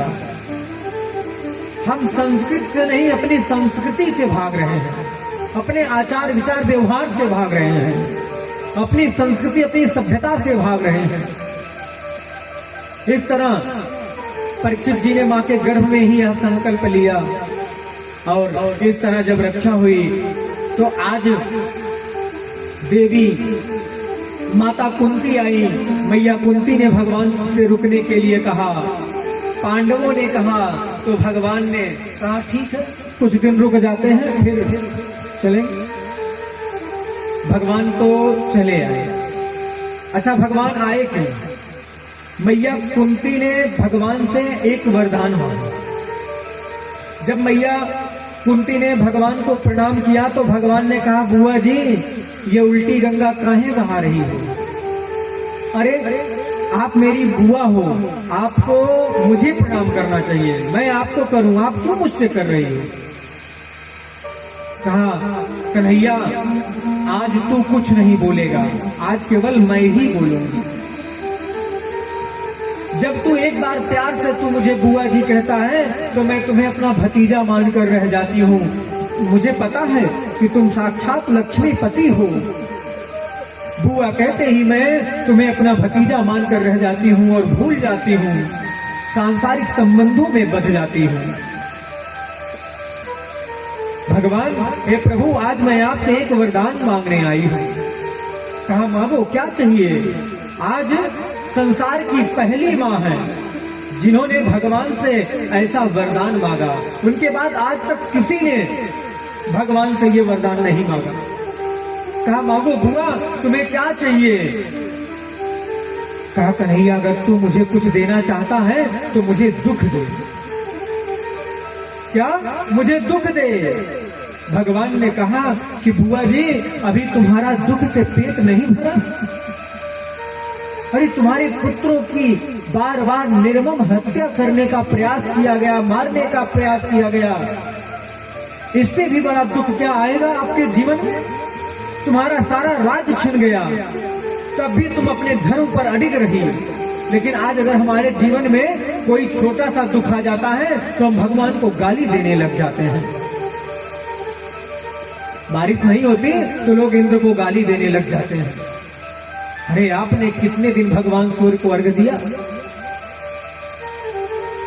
केवल इच्छा रखते हो कि भगवान हम पर कृपा करते रहें और हम अपने धर्म को छोड़ते रहें? मेरी आपसे विनती है, जिस भगवान का दर्शन आप करना चाहते हो ना, वो भगवान आपके घर में माता पिता के रूप में है, और एक भगवान जो प्रतिदिन आपको दर्शन देने आते हैं, उन भगवान को आप सूर्य अर्घ दो। इससे आपका परम कल्याण होगा। सूर्यदेव भगवान की ही कृपा से धुंधकारी को मुक्ति मिली। सूर्यदेव भगवान ने गोकर्ण जी से कहा, भागवत की कथा श्रवण कराओ। इस तरह भगवान ने कहा कि मैया, तुम्हारा दुख से पेट नहीं भरता। अब भगवान के यहां तो दुख था ही नहीं, तो भगवान दुख देते कहां से? भगवान ने कहा, समझ गए। भगवान तो रुक गए। कहा, चलिए बुआ जी, रुक गए। अब घर में आपस में बातचीत होने लगी। पांडव कहते हैं कि आज कन्हैया मेरे कहने पर रुक गए। अर्जुन कहने लगे, अरे नहीं, मेरा मित्र है, मेरे कहने पर रुका है। धर्मराज ने कहा, नहीं, मुझे अपना बड़ा भाई मानते हैं, मेरा बड़ा आदर सत्कार करते हैं, मेरे कहने से रुके हैं। कहा, अरे तुम लोग आपस में बात मत करो। कुंती मैया ने कहा कि मेरे कहने से द्वारिकाधीश रुके हुए हैं। लेकिन आप जानते हैं भगवान किसके कहने पर रुके हैं? भगवान ना तो पांडवों के कहने पर रुके हैं, ना ही कुंती मैया के कहने पर रुके हैं। भगवान रुके हैं तो उनका एक परम प्रिय भक्त बाणों की सैया पर लेटा हुआ उनकी प्रतीक्षा कर रहा है। भीष्म पितामह, गंगा पुत्र भीष्म ने प्रतिज्ञा ली थी कि जब तक नारायण मेरे सामने नहीं खड़े होंगे, उन्हें इच्छा मृत्यु का वरदान प्राप्त हुआ था। वो जब तक चाहते तब तक उनकी मृत्यु नहीं होती। आज भीष्म पितामह के लिए भगवान रुके थे और सुंदर ज्ञान देने के लिए भीष्म जी को, जैसे अर्जुन को भगवान ने गीता का उपदेश दिया था, वैसे ही भीष्म चिंतातुर होकर, उदास होकर भगवान के पास आए और भगवान से कहने लगे कि लोग मुझे धर्मराज कहते हैं। अरे मैंने किस धर्म का पालन किया? अपने ही सगे संबंधियों की अपने हाथों से मृत्यु दे दी। मैं कौन से धर्म का पालन किया हूं? तो भगवान ने उन्हें भीष्म गीता के माध्यम से उन्हें सुंदर ज्ञान दिया, लेकिन भीष्म जी को समझ में नहीं आई। क्यों? क्योंकि भीष्म भगवान को अपना भाई मानकर रह गए। अगर किसी से ज्ञान लेना है तो उन्हें गुरु बनाना पड़ेगा, अर्जुन की तरह। जब पांचों पांडवों को लेकर भगवान भीष्म पितामह के पास गए, भगवान पीछे अर्जुन के पीछे छिप गए। भीष्म पितामह ने कहा, हे अर्जुन, अरे वो तुम्हारा सखा नहीं आया है? हे अर्जुन, एक बात तुम बताओ, मेरी समझ में नहीं आता। तुम कभी द्वारिकाधीश भगवान को अपना साला बना लेते हो और उनकी बहन से शादी कर लेते हो, कभी मित्र बताकर अपना काम निकाल लेते हो, कभी सारथी बनाकर रथ हकवा लेते हो, कभी मामा का लड़का बनाकर भाई बना लेते हो। आखिर तुम्हारे उनसे कौन से संबंध है? संसार में भगवान से किसी का केवल एक संबंध हो जाए तो उसका कल्याण हो जाता है। अरे अर्जुन, तुम्हारे तो हजारों कई रिश्ते हैं, कई संबंध हैं, तुम्हारा तो परम कल्याण होगा। हे अर्जुन, क्या वो तुम्हारा मित्र नहीं आया है? तब पीछे से भगवान निकले मुस्कुराते हुए। बताइए दादाजी, मैं आपकी क्या सेवा कर सकता हूँ? कहा, हे द्वारिकाधीश, तुम मेरे सामने ऐसे ही खड़े रहो, मैं आपकी छवि को निहारता रहूं, आपके चरणों के दर्शन करता रहूं। इस तरह भगवान ने आकर खड़े हो गए, और भगवान आकर खड़े हो गए तो भगवान से भीष्म पितामह ने कहा कि जब तक मेरी मृत्यु न हो तब तक तुम मेरे सामने खड़े रहो। भगवान मुस्कुराए और कुछ उदास से हो गए। पितामह ने कहा कि हे द्वारिकाधीश, तुम उदास क्यों हो गए? कहा, महाराज, कोई संसार में मरना चाहता है? अगर तुम नहीं मरोगे, अगर आपकी मृत्यु नहीं हुई संसार में कोई मरना नहीं चाहता, मैं आपके सामने खड़ा रहूं, आप भी मरना न चाहे, मरने का प्रण त्याग दे, तो मैं कब तक आपकी मृत्यु का इंतजार करूंगा। कहा नहीं नहीं, मैं ज्यादा इंतजार नहीं करवाऊंगा। सुंदर भीष्म गीता का ज्ञान जो भगवान दे रहे थे, वही भीष्म पितामह के द्वारा भगवान ने युधिष्ठिर को दिलाया, जो भीष्म गीता के नाम से प्रसिद्ध हुई। इस तरह सुंदर ज्ञान प्राप्त करके पांचों पांडव जा ही रहे थे। भगवान सूर्य उत्तरायण हुए और भगवान की कृपा से सुंदर तिथि, सुंदर नक्षत्र आया और उसी सुंदर नक्षत्र में भगवान की छवि को देखते हुए भीष्म पितामह ने अपने शरीर का त्याग किया और भगवान के वैकुंठ लोक को गए। इधर गांधारी जब कुरुक्षेत्र में आई और अपने सैकड़ों पुत्रों को मरा हुआ देखा तो उनको क्रोध आया। द्वारिकाधीश भगवान को श्राप दे डाले। कहा है कन्हैया, अगर तुम चाहते तो यह युद्ध नहीं होता, तुमने प्रयास नहीं किया। आज मेरे सारे पुत्र मारे हैं, इस दोष के अपराधी केवल तुम हो। जाओ, मैं तुम्हें श्राप देती हूँ। जिस प्रकार आज मेरे सारे की सारे पुत्र मारे गए, कौरवों की सारी सेनाएं मारी गई, ऐसे ही एक दिन आएगा कि तुम्हारा सारा यदुवंश तुम्हारे सामने ही आपस में लड़कर मर जाएगा। भगवान ने कहा मुझे स्वीकार है। भगवान तो श्राप ताप से परे हैं, लेकिन अपने भक्तों का मान रखने के लिए, अपने भक्तों पर कृपा करने के लिए सहज से स्वीकार कर लेते हैं। इस तरह भगवान ने कृपा की और पांचों पांडवों ने महाराज धृतराष्ट्र को अपने राजमहल में ले आए, उनकी खूब सेवा की। विदुर जी महाराज आए, विदुर जी ने बहुत धिक्कारा। अरे, जिन पांचों पांडवों को एक सुई के नोक के बराबर की भूमि तुम नहीं देना चाहते थे, आज उन्हीं की रोटी तोड़ रहे हो, तुम्हें शर्म नहीं आती। धृतराष्ट्र को अपने साथ ले गए और भगवान की सेवा करते हुए विदुर जी महाराज भगवान के वैकुंठ लोक को गए। इस तरह एक दिन जब भगवान जाने के लिए तैयार हुए तो बड़ी सुंदर ढंग से भगवान की विदाई की। भगवान के साथ अर्जुन भी गए। कई महीनों तक अर्जुन द्वारिकापुरी में रहे। फिर जब लौट कर आने लगे तो रास्ते में भीलों से युद्ध हुआ और भीलों से अर्जुन हार गए। पांडवों को अपशगुन होने लगा। अर्जुन को आता हुआ देखकर, लटका हुआ मुंह देखकर, चिंतित देखकर पांडवों ने पूछा। अर्जुन ने सारा वृत्तांत सुनाया और स्वर्गारोहण के लिए चल पड़े। पांडवों का स्वर्गारोहण हुआ और पांडवों ने सारा का सारा राज्य महाराज परीक्षित के हाथ में सौंप दिया। देवी उत्तरा के पुत्र, अर्जुन के पुत्र महाराज परीक्षित को राज्यभार सौंपकर चल पड़े। और इस तरह परीक्षित जी महाराज के मन में विचार आया कि मैं अपने दादाओं की यश की गाथा बहुत सुनता हूँ, क्यों ना आज चलूं, अपने राज्य में भ्रमण कर कर देखता हूँ कि मेरी राज्य की सीमा कहाँ तक है और भगवान की कृपा से मेरे राज्य में सब लोग सुखी हैं कि नहीं हैं, या देखने के लिए राज्य की भ्रमण पर चल पड़े। और देखते ही देखते जिधर जाते पांडवों के यशगाथा को सुनते और आगे बढ़े तो उनको क्या दिखाई दिया? एक गौ माता को दंडित करता हुआ एक काल पुरुष चला जा रहा था। गौ माता को देखा तो सारथी को कहा, ठहरो। सेनापति से कहा, जाओ पता करो ये काला पुरुष, ये काल पुरुष कौन है, और इसे ये नहीं पता कि राजा परीक्षित का राज्य है। और इस तरह गौ माता पर अपराध करते हुए इसे तनिक भी डर नहीं लग रहा, भय नहीं लग रहा।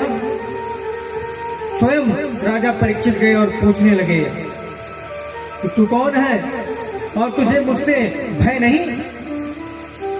तुझे मुझसे डर नहीं लगता? कहा महाराज तनिक भी नहीं। कहा क्यों? कहा महाराज जिधर भी मैं जाता हूं उधर धनुष बाण लिए आप ही दिखाई देते हो, बताओ मैं कहां जाऊं, किस तरफ जाऊं? इस तरह। कहा तुम कौन हो? गौ माता के पास राजा परीक्षित गए। कहा मैया तुम कौन हो? कहा मैं क्या बताऊं? गौ माता ने कुछ नहीं बोला। परीक्षित ने कहा मैं समझ गया कि आप साक्षात कोई और नहीं, साक्षात धरती माता हो। कितने अत्याचार धरती माता पर हो रहे हैं, लेकिन धरती माता कुछ भी नहीं बोलती, सारे अत्याचारों को सहन कर रही हैं और हमें आपको बार बार भूकंप के द्वारा सचेत करती रहती हैं, इस पाप से ऊपर उठो, धर्म करो। लेकिन हमारी समझ में ही नहीं आता। इस तरह बछड़े के पास गए, बछड़े से कहने लगे कि महाराज आप कौन हैं? कहा मैं क्या बताऊं कि मैं कौन हूं? कहा तुम्हारे 3 पैर टूटे हुए, एक पैर पर तुम चल रहे हो और ऊपर से दंडित कर रहा है, क्या कारण है? कहा महाराज कौन सा कारण बताऊं? मैं अपना प्रारब्ध बताऊं कि मैं भगवान को दोष लगाऊं, अपने कर्मों का दोष दूं? महाराज मैं किसी को दोष नहीं दे सकता। कहा साक्षात आप धर्म है और धर्म के 4 चरण हैं, सत्य, दया, दान, पवित्रता। महाराज धर्म के 4 चरणों में केवल सत्य शेष बचा है। दया किसी के अंदर रह ही नहीं गई। आज किसी के मकान में आग लगता है तो लोग पहले मोबाइल निकालकर वीडियो बनाते हैं। किसी का एक्सीडेंट हुआ तो लोग पहले वीडियो बनाते हैं, वायरल करेंगे तो हमारा नाम हो जाएगा। महाराज किसी के अंदर दया नहीं रह गई। कहा दान लोग मजबूरी में करते हैं। पंडित जी ने बताया है कि शनि की ग्रह चल रही है, 10 लीटर सरसों का तेल दान कर दीजिए, ग्रह उतर जाएगी। हमने जैसा कर्म किया है वो हमें भोगना पड़ेगा। हाँ, दान करने से शनि की ग्रह तो नहीं उतरेगी, उसका प्रभाव जरूर कम हो जाएगा। लेकिन अगर उसका प्रभाव ही कम करना है तो केवल भगवान के नाम का आश्रय लीजिए। अरे हमारे प्रेमानंद जी महाराज कहते हैं संसार की कोई ग्रह हो, कोई बाधा हो, भूत प्रेत के साथ कुछ भी लाकर मेरे ऊपर कर दो, कोई प्रभाव मुझ पर नहीं पड़ने वाला। ऐसी भक्ति कीजिए, सदैव भगवान के नाम का जप कीजिए, आपके जीवन में एक भी दुख नहीं होगा। हमें तो विश्वास ही नहीं है। कोई बता दिया जाओ राम जी की सेवा करो, राम की करने लगे, कृष्ण की करो, कृष्ण की करने लगे, हनुमान की करो, हनुमान की करने लगे। देखिए जब तक हमारी भक्ति एक में निश्चित नहीं होगी तब तक हमारा कल्याण नहीं होगा, क्योंकि एक ही साधे सब सधे। एक को साध लीजिए, एक को अपना इष्ट बना लीजिए, सेवा सबकी करिए, लेकिन एक की खूब विशेष करिए। जो गुरु मंत्र पाए हैं उन्हें गुरु मंत्र का केवल जप करना चाहिए, अन्यत्र कहीं नहीं जाना चाहिए। और कोई भक्ति नहीं, केवल गुरु मंत्र का जाप, परम कल्याण होगा। सारी ग्रह दशा उतर जाएगी। केवल भगवान के नाम में का आश्रय लीजिए, संतों का आश्रय लीजिए। आइए भगवान नाम संकीर्तन करते हैं, पुनः भगवान की कथा में प्रवेश करते हैं। प्रेम तुल्य वृंदावन बिहारी लाल की, राधा रमण भगवान की, संतन के संग लाग रे तेरी अच्छी बनेगी, संतन के संग प्यार लाग रे तेरी अच्छी बनेगी, संतन के संग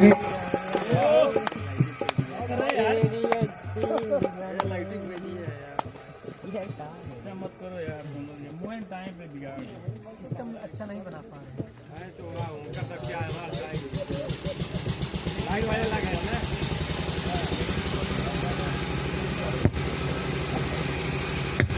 प्रेम तुल्य आनंद कंद भगवान की, मुरली मनोहर घनश्याम की, संतन के संग लाग रे तेरी अच्छी बनेगी। संतन के संग प्यारे लागे तेरी अच्छी बनेगी। अच्छी बनेगी तेरी किस्मत जगेगी। अच्छी बनेगी तेरी किस्मत सजेगी। अच्छी बनेगी तेरी किस्मत बनेगी। अच्छी बनेगी तेरी किस्मत बनेगी। हरि चरणन में लाग रे तेरी अच्छी बनेगी। चरणन में लाग रे तेरी अच्छी बनेगी।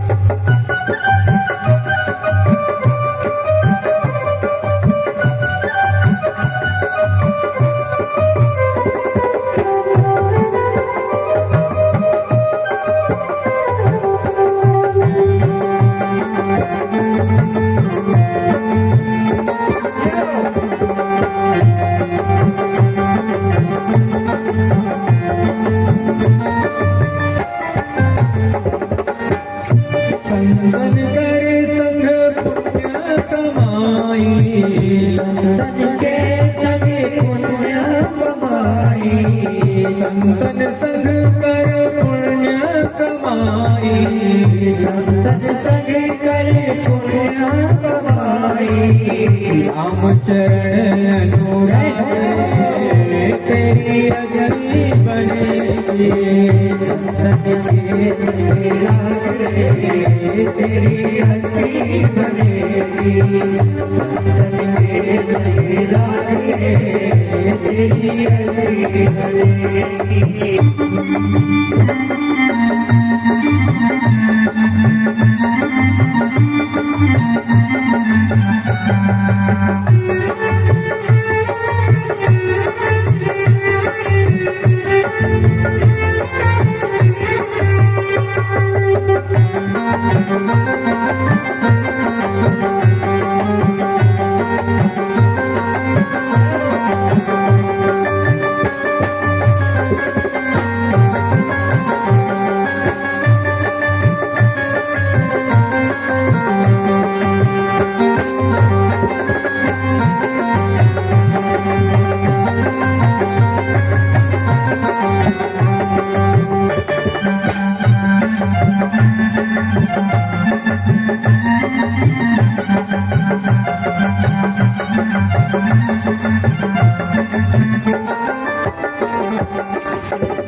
सुमिरन मन लागे तेरी अच्छी बनेगी।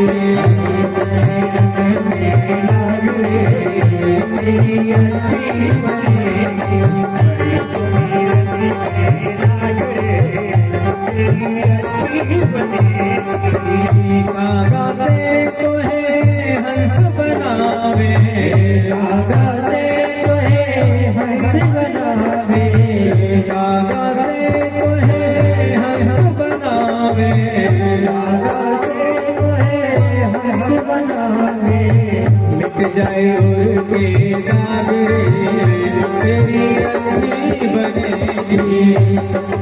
तेरी अच्छी बनेगी। तेरी अच्छी बनेगी।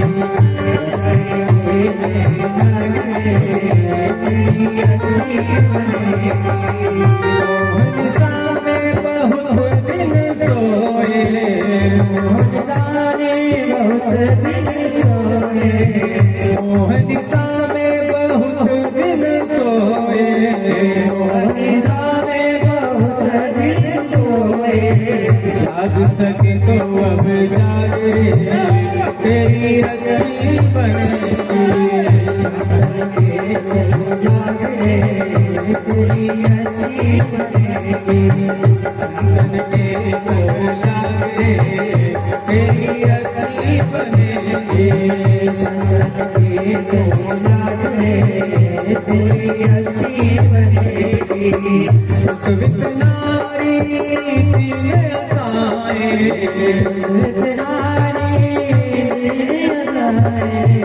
सुख वित नारी तीन असाए।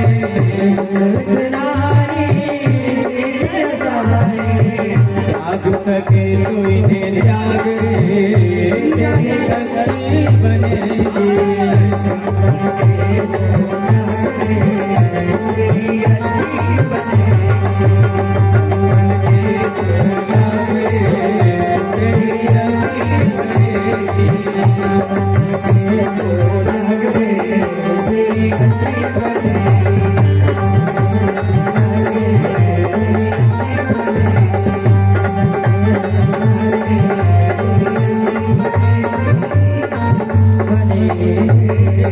प्रेम से बोलिए गुरुदेव भगवान की।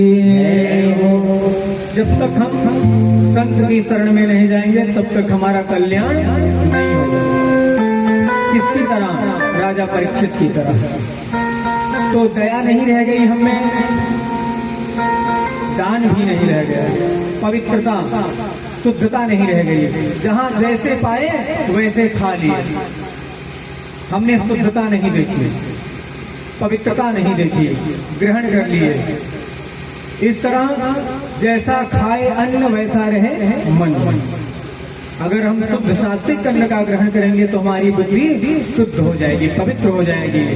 इस तरह राजा परीक्षित ने गौ माता को उस काल पुरुष से मुक्त कराने के लिए काल पुरुष के पास गए। कहा कि तुम कौन हो? कहा मैं काल हूँ, मैं कलयुग हूँ। जैसे ही भगवान धराधाम को छोड़कर गए तुरंत ही कलयुग पांव पसार दिया। राजा परीक्षित ने उससे कहा कि तुम मेरे राज्य से बाहर निकल जाओ। कहा कहाँ रहूं? 4 स्थान दिया। कहा महाराज वो 4 स्थान तो मुझे पहले से प्राप्त हैं। द्यूतपान, जहाँ मदिरापान हो रहा हो, जहाँ वेश्यावृत्ति हो रही हो, जुआ खेला जा रहा हो। महाराज ये सारे स्थान तो मुझे पहले से प्राप्त हैं, कोई सुंदर स्थान दीजिए। कहा तुम्हारे अंदर कोई सुंदर गुण है? कहा महाराज हाँ मेरे अंदर एक सुंदर गुण है। कलयुग में जो भगवान के नाम का केवल आधार लेगा, जप करेगा, उसकी उतने से ही मुक्ति हो जाएगी। जो कल्याण हजारों वर्षों तक तप करने से नहीं प्राप्त होता था, वो कलयुग में केवल नाम संकीर्तन से प्राप्त हो जाएगा। यह सुंदर गुण है। महाराज परीक्षित प्रसन्न हुए और सोने में स्थान दे दिया। इस तरह भगवान की कृपा से राजा परीक्षित ने सोने में स्वर्ण में स्थान दे दिया और कलयुग अति प्रसन्न हुआ और प्रसन्न चित्त मन से वो चल पड़ा अपने आश्रम, अपनी कुटिया, अपने महल की तरफ। कलयुग, जिस कलयुग में हम अपने महल भगवान की कथा श्रवण करते हैं और प्रसाद ग्रहण करते हैं और अपने अपने घर जाते हैं। लेकिन अपने अपने घर जाने का भी एक नियम है। अपने अपने घर जाएं तो रास्ते में भी नाम संकीर्तन करते हुए जाएं। क्यों? क्योंकि जिससे हमारा मन सदैव, देखिए जो भक्ति अभी आपके अंदर बनी है, ये भक्ति सदैव बनी रहनी चाहिए। और ये भक्ति तभी सदैव बनी रहेगी जब आप नाम का आश्रय लेंगे। इसलिए आप हमेशा प्रतिपल प्रतिश्वास भगवान के नाम का जप करते रहिए। आइए हम सभी भगवान की आरती की तरफ चलते हैं। 2 बार भगवान नाम संकीर्तन, पुनः भगवान की आरती। प्रेम से वृंदावन बिहारी लाल की श्रीमन नारायण नारायण नारायण नारायण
लेकर के गोविंद को प्रणाम करते हैं और अग्रिम गरिम में आरती की तरफ बढ़ते हैं। सभी भक्तजनों से अनुरोध है अपने अपने स्थान पर खड़े हो जाएं और गोविंद को प्रणाम करते हुए इनकी आरती का आनंद लें। बोले श्री राधा वल्लभ सरकार की जय, श्रीमद् भागवत महापुराण की जय, श्री व्यास जी महाराज की जय, श्री सुखदेव जी महाराज की ध्येयं सदा परिभवग्नमभीष्टदोहम् तीर्थास्पदं शिवविरचिनुतं शरणं विद्यार्थिं प्रणतपालवादि प्रजासनिमसुसन लोकसन भयसन अग्निं प्रजां बाहुलं करत्तन्नं पयो तोस्मातु दत्त कदले गर्भ समुद्धूत कर्पूरं तो प्रदेविकम् आरतिमहं में पश्यमे वरदो भव कर्पूर गौरव करुणावतारं संसार सारं भुजगेन्द्रहारं कर्पूर गौरव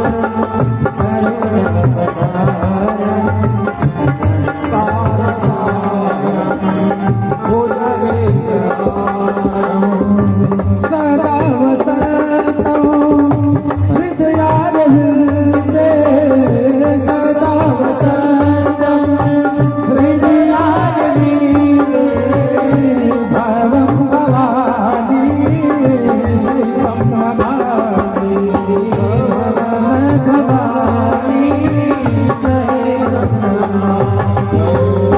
बोली राधा वल्लभ सरकार की जय। एक तरफ किनारे से कोने से खड़े होकर आरती करेंगे सामने जाएंगे और जो नीचे आरती की थाली है क्रमशः आप लोग जो परिवार वाले हैं दिखा लेंगे। इसके बाद जो आपके आए हुए अतिथिगण हैं उनसे भी अनुरोध करेंगे आरती करते रहें। आइए गोविंद को प्रणाम करते हैं आरती करते हैं। बोल श्री राधा वल्लभ सरकार की जय, हरि भगवान की आरती कुंज बिहारी श्री गिरधर कृष्ण मुरारी आरती कुंज बिहारी गिरधर कृष्ण मुरारी आरती कुंज बिहारी श्री गिरधर कृष्ण मुरारी आरती कुंज बिहारी गिरधर कृष्ण मुरारी।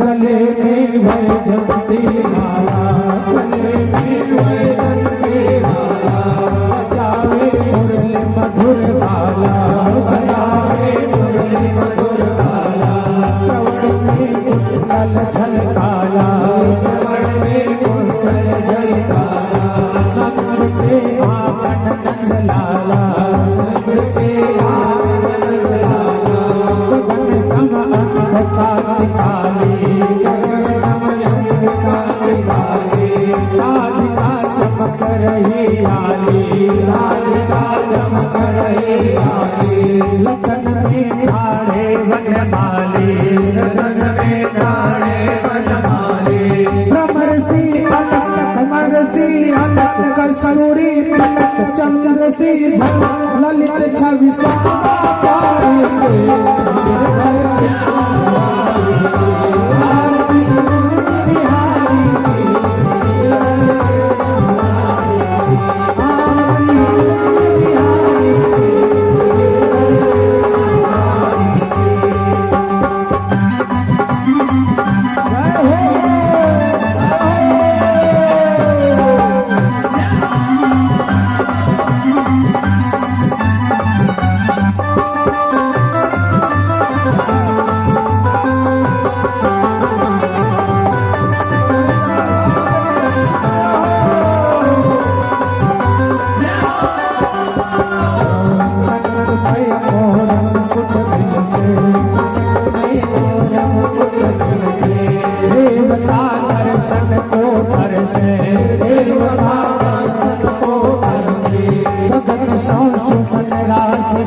रस बरसे जय मोर चंद मधुर मेरे दंग वालिनी संग अतुल रति गोद कुमारी हरे कृष्ण बिहारी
हम सभी लोग साथ में गाते हैं। चमकती उज्ज्वल तट रे, चमकती उज्ज्वल तट रे, बज रही वृंदावन में, बज रही वृंदावन में, चहुदिस गोपाल भेरो, चहुदिस गोपाल भेरो, हसत विद्युत चांदनी चक्र, हसत विद्युत चांदनी चक्र, पटक भव पटक तेरे सुन दीन पुकारे, हरे कृष्ण मुरारी, हरे कृष्ण बिहारी, हरे कृष्ण बिहारी, हरे कृष्ण मुरारी, हरे कृष्ण बिहारी, हरे कृष्ण बिहारी।